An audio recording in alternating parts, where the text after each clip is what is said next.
Hey guys, and welcome to Quality Shot. If you haven't already, please make sure you like, comment, and share the vids, and of course subscribe. I've got with me Usher from Cricket4Us 2.0 and VENU from VENU's Cricket Catch Up, which you should check out, which is on our playlist, a segment that he does every week, which is quality that he puts together. And I didn't say quality just because of Quality Shot; it just came out. Okay, we're gonna go through New Zealand versus Pakistan, the third T20, but also do a little series review of the T20 series as a whole, and just talk about maybe our top players, maybe a couple of talking points as well. Okay, how are you both doing? Firstly, I'm doing well, Rizwan. A bit frustrated. There's not much cricket going at the moment, but we've got 3 more days, and there's 3 Test matches that start on Boxing Day. So looking forward to that. I'm sure you are too, Ashdad. Yeah, very much. I'm going to have the New Zealand Australia open on 2 screens. Then as soon as the South Africa Sri Lanka starts, I'll turn one off and then I don't know how I'm managing it. But so, yeah, it'll be fun. I put in my diary, it's the 10 p.m. on Christmas Day. The New Zealand-Pakistan match starts Christmas Day. So I'll probably turn that on before I go to bed. And 11:30 is Australia-India.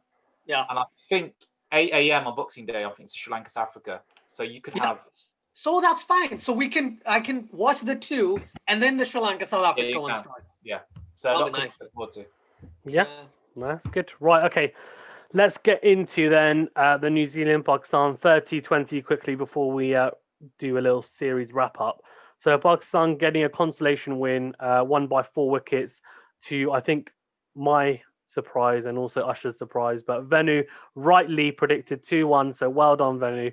You get no gold stars, or you don't really get anything. You just get the accolade of us saying well done. But what were your predictions? 3-0 to New Zealand, I think both of us went for. So. You're both Pakistan supporters and you don't have much faith in your team. What's wrong with you guys? That's why we're Pakistan supporters. We have no faith in our team. No, I do have faith in our team, but the lack of Babar, Fakhar Zaman, and also I think New Zealand playing as well as they have been, I just thought, you know what, it's going to be really difficult. So, but as a neutral watching Pakistan, they're always bound. They're like maybe 1 in 4 games, they're bound to have an excellent performance. So I just did the maths, and I thought, you know what, Pakistan are bound to win one of the 3 T20s. So one for that, and I also knew that they'll probably win the 3rd one, considering New Zealand already lost the series. Exactly, and that's the Pakistan way, isn't it? No pressure. Okay, exactly. Well, okay. Let's get on with the review. Let's go into the review then. So I think New Zealand were unchanged from the second T20. Pakistan, they have a few changes in there. Iftikhar Ahmed came in, Hussain Talat, who I wanted to see but didn't face a single ball. So yeah, unfortunately, but it was good to see him in the side at least. Mohammad Hasnain came in for Wahab Riaz, who got slapped for 19 in the second T20, so in 1 over, so that's probably why. Okay, so New Zealand's batting, obviously they opened up with Martin Guptill and Seifert. Seifert, who really has been the in-form player. Player of the series. Yeah, potentially. I think, he is the player of the series, yeah. I think he was given it, but... He was given it, yeah. Sorry. That's right. Yeah. I think... I'm not surprised, to be honest with you. He had a very good first 2 T20s. Did quite well here again, 35 of 20, strike rate 175. So really helped push them straight away with Guptill, who was a bit slower at strike rate 118, only 19 runs from him. But that kind of helped them start off at a very frantic pace. And once Guptill fell, they were 40 for 1 or 4.3 overs. So going at just over 9 and over. At that point, Williamson obviously falling and Seifert as well, both to Fahim Ashraf, who I thought bowled very well on the day. But before we touch on him, Devon Conway, who I think you guys know I'm quite high on, 63 of 45, only 1-6 but 7-4, strike rate 140. Him and Glenn Phillips, I think, formed a pretty decent partnership. What was it? It's just 51 runs. 51 runs in 7 overs to kind of steady the ship a little bit. And Glenn Phillips, 31 of 20. No big sixes from him this time. What do you think of Devon Conway? Venny, quickly, what do you think of that knock? I thought it was a fantastic knock. I think I watched the majority of that innings. And what surprised me the most was the way he timed the ball, there was a few cover drives that were just fantastic. It was like watching Kim Singakara bat. It was amazing. And there was one shot, I think it was his sixth shot. I think Shaheen Afridi was bowling, and it was on his bit towards on his legs, and he just flicked it. Just immense timing. And it went for six, didn't it? I think it went for six. I think Ashton's did go for six. And I was thinking he was timing the ball so well, but I thought he would be disappointed the way he got out. It was quite a tame dismissal. And considering I think he was given a lifeline before the few balls beforehand. So I think it was a great innings from him. And I think he'd be just, as I just said, he'd be disappointed the way he got out, and he couldn't be there to really propel New Zealand to a higher score that was more than maybe 180, 190 plus. No, that's fair enough. Yeah. Very kind of classical player, similar in the mould of Kane Williamson. Can play, as I've said, all around the ground. Not your kind of usual power hitter in T20s, but seems to be very effective. Anything else to add to that, Austin?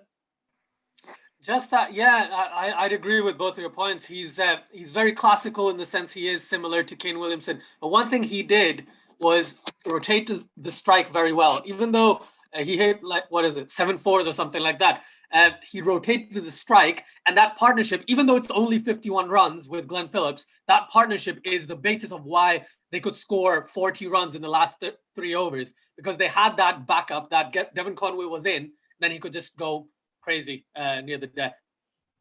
I think they could have done better than near the death, to be honest. I think they did get a bit tired down at the end, but fair play to Conway. And he did, and as you said, actually, he did rotate the strike well, actually. So, fair play.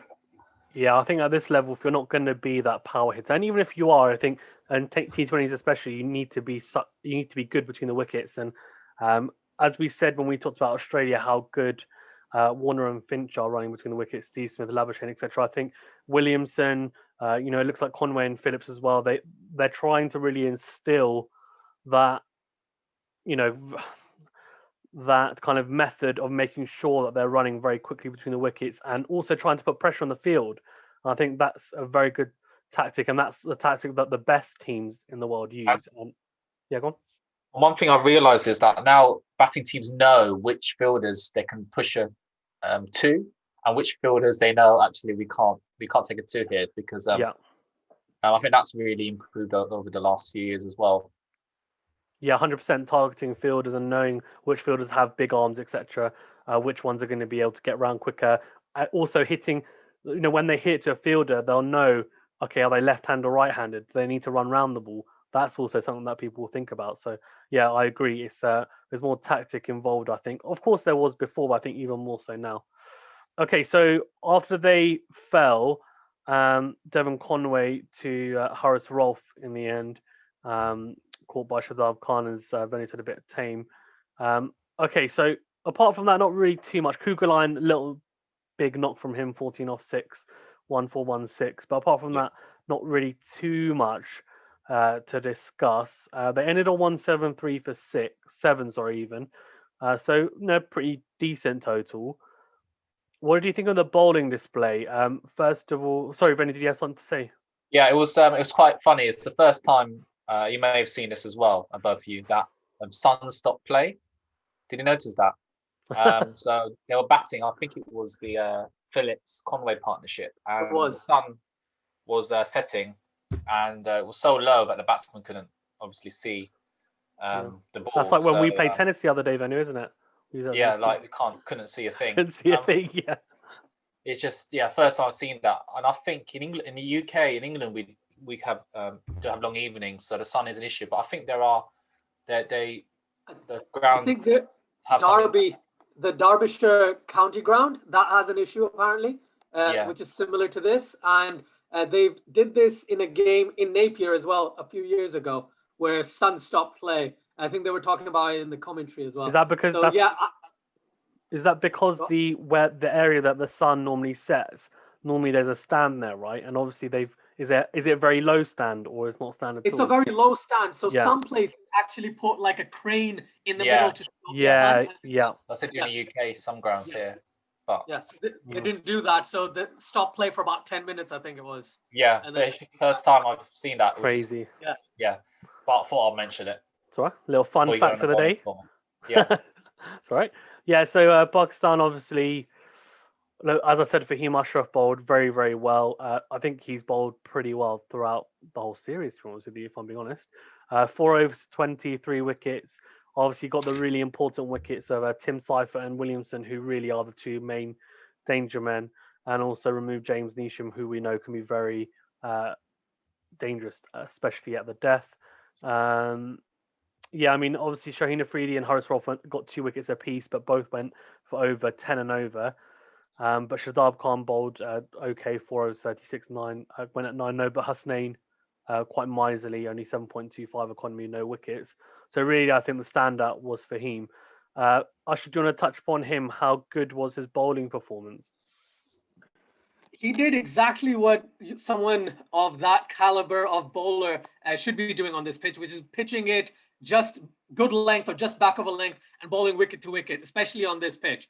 And he got purchase of it. You saw a couple of deliveries, even to Seifert and I can't remember, to Conway early on. They pitched it and it would just steam in towards the batsman. It was really good to see, because the other bowlers, I don't know why, just didn't know how to bowl that line. They would be too full or they would be too short. And he just knew where to bowl, especially in the beginning. He bowled 3 overs at this when he came in on the trot, and only went for about 15 runs, took 2 wickets. And then he came back later on against Jimmy Neesham, who's a left-hander. So he was targeting that short leg side boundary, and he bowled wide to him. So he just like tried to pull it to the leg side, and he skied it and got that wicket. So honestly, I think Fahim Ashraf bowled very well. I am not a fan whatsoever. I've always criticized him, but today, or in this match, what he did was really, really good.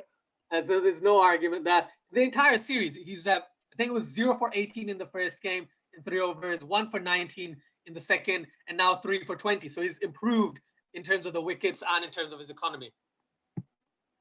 Yeah, I think Fahim Ashraf, to be honest with you, is these pitches are kind of suited to him because he bowls that back of a length line, and back of a length even, and he is very wicket to wicket for the most part. So the fact that he does get a little bit of in-seam movement because of his action.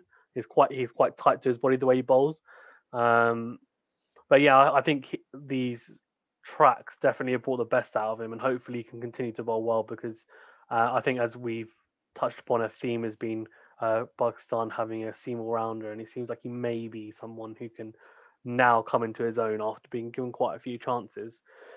I think hitting the splice of the bat, that's where he's really effective, especially on these tracks. So I think he did really well. Anything to add, Venu? For Pakistan's bowling performance. Yeah, I thought Mohammed Hasnain looked decent out of all the bowlers. He seemed to be hitting the right length, and I think out of all of them, I was quite surprised with him, actually, because I haven't seen much of him before.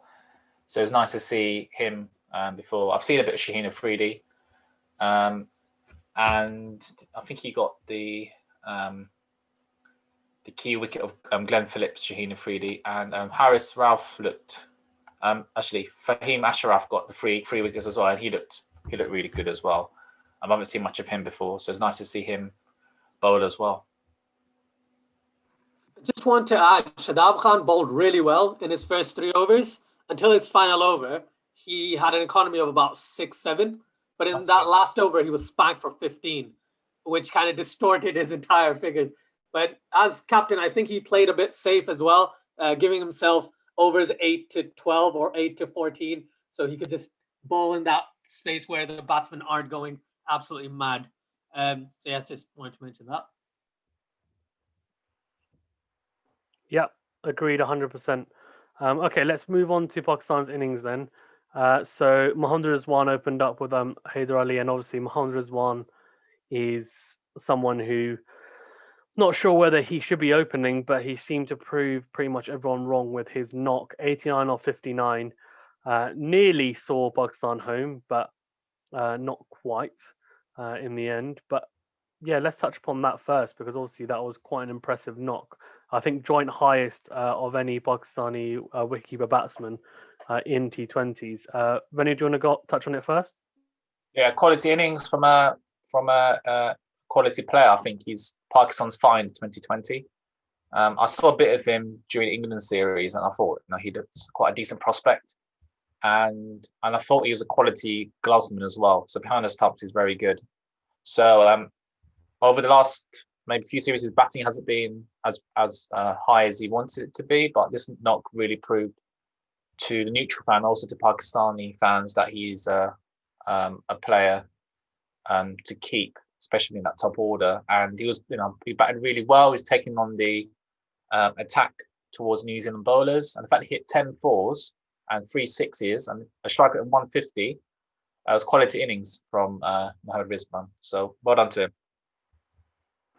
Yeah, top knock, I thought. Anything to add, Ashad? It throws a spanner in the works, because Pakistan were thinking they have an anchor in Babar Azam and potentially Fakhar Zaman as the other opener, as the attacking option. But Fakhar Zaman's been terrible as of late, so maybe they need 2 anchors at the top with Babar Azam and Rizwan. I think Rizwan Rizwan batted quite well. He was 50 or 40, but then as soon as Hafeez went, he started to get a bit more aggressive, which was good to see. He has played decently well in the previous 2 games, but he's just not. He played a lot of dot balls in those games. Even in this match, initially he used up a lot of deliveries, but at least in this case he did go and hit quite a few boundaries, which was good to see. So all in all, I was quite impressed, shocked. I take my words back that he should be dropped from the team in the T20 side at least, and I think he will stay in the side. I don't think he's going to be an opener moving forward though, because I think when Babar Azam comes back, when Pakistan look at Shajil Khan or Fakhar Zaman, they're going to bring them in as their 1-2 punch, because even Yunus Khan said that, we try and look at, you have a moderate player and then an attacking player open up, and that's why they went with Haider Ali and Mohammad Rizwan. Yeah, it's going to be interesting to see what they do in terms of opening pairs now going forward when everyone is fit. Mohammad Rizwan will, I think, he'll be wanting to open, but as you said, I don't know whether he will. Interesting to see whether maybe they do drop Babar Azam to 3, but I don't think that's going to happen. Not at the moment anyway, until he maybe potentially doesn't score runs, which at the moment it doesn't look like that's going to happen for a very long time. So let me take that back. Sorry, that's never going to happen. before I jinx him. Thank you. No, just joking. Anyway. He's too good of a player. Yeah, so Mohammad Hafeez, right? Let's talk upon him, because VENU, I think, mentioned in the cricket catch-up that he did with me that Mohammad Hafeez, I think, is now scored the most T20 runs, international runs, T20 international runs this year out of anyone. I think he's done it in the least amount of innings as well. He's only played 8 innings, whereas everyone else has played at least 10, I think it was, when I looked at it. So 41 off 29, 2 fours and 3 sixes. He's also now joint highest run scorer for Pakistan. So the next match he plays, unless he gets a duck, he will become the leading run scorer for Pakistan in T20s. And it will also be his 100th game. So some really good little stats for him to be racking up soon, for sure. What do you think of his knock of 41, and maybe how good has he been in the last year or so, Ashad? Yeah, even more than a year now. We were talking about this. He's averaged a strike rate of above 150 with an average of, what was it, like 93 or something like that, or 88. Yeah. I can't remember the figures, but a really, really high average and a really, really high strike rate. At 40, he looks the best he's ever looked in the batting side of things. And it's great to see for a Pakistani fan because he knows exactly what to do at what times. I think the only time he's gotten out, that I've seen him get out, is through decent bowling or when he's trying to be aggressive, right? Otherwise, he's all timing. His shot selection. Couple of sixes he hit yesterday were just sublime. Like, there was one 6 that went out of the ground, like 89 meters or something, to Jimmy Neesham. And I was like, what timing? Like, you could tell he didn't put any strength in it. It was just like, and it went for 6. It was brilliant. He has been an absolute gem for Pakistan. He's now the highest scorer for Pakistan as well in the past 12 months in T20s, surpassing Babar Azam. He's just brilliant. Like, there's no words to describe how well he's been batting. And let's hope he keeps doing this. And I don't think he's going to play test matches or anything, but he's going to stick with this format and hope his form continues at least till the World Cup next year. Yeah, I think that's the best thing to do, preserve his form for the T20s. He's had a good run in ODIs and Test cricket, and he'll trying to think about whether he'll go down as a legend. I think he will go down as a legend of Pakistan cricket. I think long term, he has been that good, and just the longevity as well of his career. And I think he's underrated as a kind of top batsman. Maybe because at the time we did have people like Yunus Khan, people like that, Misbah even at the time as well, who were in that Test side. But he was a very good player, I think, and you can see that in the way that he plays. There's not too many slogs in the way he plays. It's kind of proper shots to a degree. He's in the top, sorry to interrupt. Just wanted to mention he's also in the top 5 T20 run scorers of all time now, joint with Shoaib Malik, which is, I think it's 2,323 runs, something like that. And it's surprising because I always thought Shoaib Malik to be a better batsman, but Shoaib Malik's done it in 116 or 15 innings, and as you mentioned clearly, that Hafeez has done it in 99, which is brilliant. Yeah, I've actually always been on the opposite opinion, to be fair, that I thought Hafeez was better, but I can see why some people might think Shoaib Malik is as well. Apart from that, not really too much to touch upon. Obviously, Iftikhar did well to see us home, 14 off 7 balls, quite crucial at that point because it was a bit touch and go. I think we needed a runner ball, and it looked a bit sticky after Mohammad Rizwan got out. Okay, let's touch upon the bowling then from New Zealand. So Tim Southee, I think, bowled very, very well once again.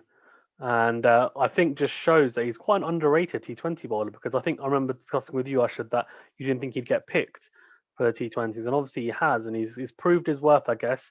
Bowled expensive again.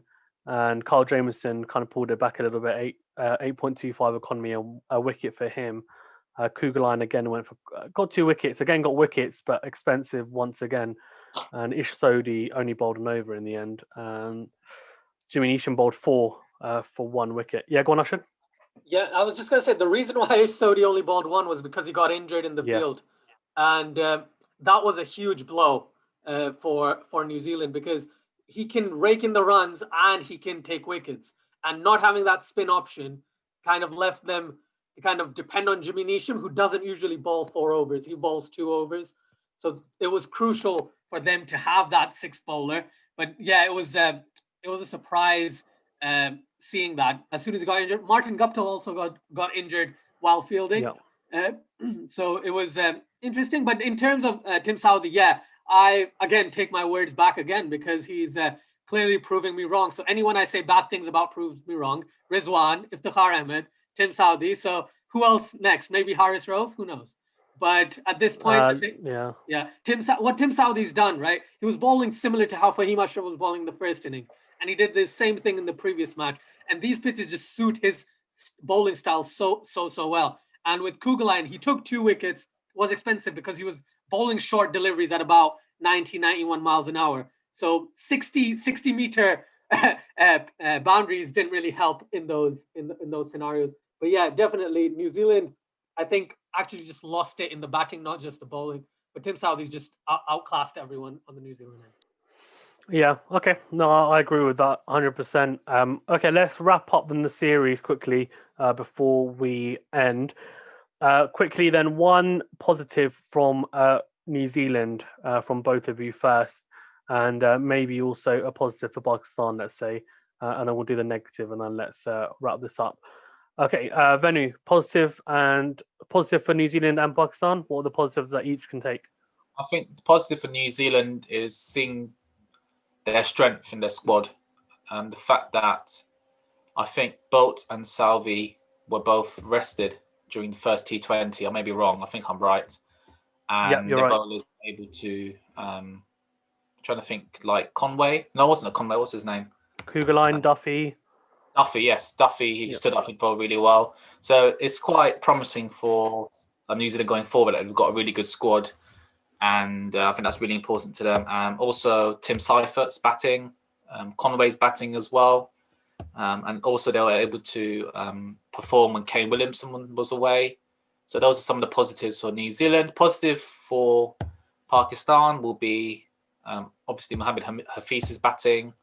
Rizwan's batting during the last T20. And yeah, I think that's the positives from both sides. Yeah, no, I agree. Hard to disagree. Ashton, what about the two positives for you?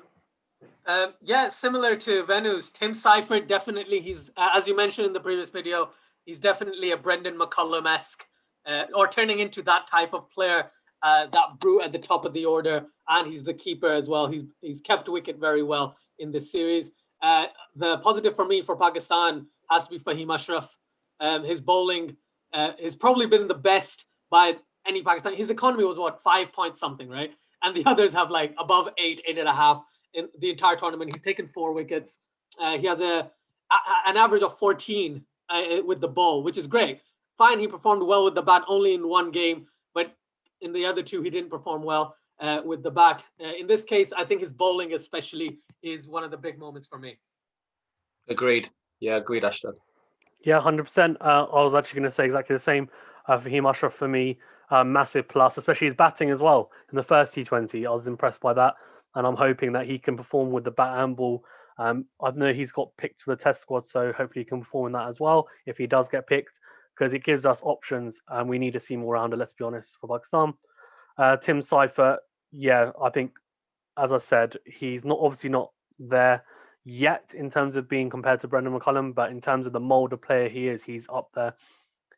They seem to have found someone to partner Martin Guptill, but also, as Venu rightly said, their depth is immense, and it just shows that if they've got people injured, it doesn't matter; they can still get the job done.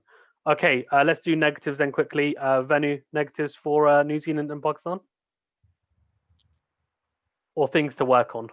It's hard to point a negative for New Zealand, really. Can't really think of a negative for New Zealand. But for Pakistan is, I would say, their fielding at times hasn't been the best. A few drop catches, especially during, I think during even the last T20, there was a few drop chances there, or a few half opportunities. That's probably what I can think of from the top of my head. I can't really think of a negative for New Zealand. The only negative I'd give for New Zealand, to be honest, is Martin Guptill. He's at least this series, he hasn't performed very well, especially because you see Seifert scoring 150 runs in the series or above that, and Martin Guptill not getting much this series. So maybe for me, that's the only downside I can see from them. In terms of Pakistan, correctly pointed out by Venu that Pakistan's fielding has been the old Pakistan, not the Mickey Arthur school of Pakistan at all in terms of the fielding.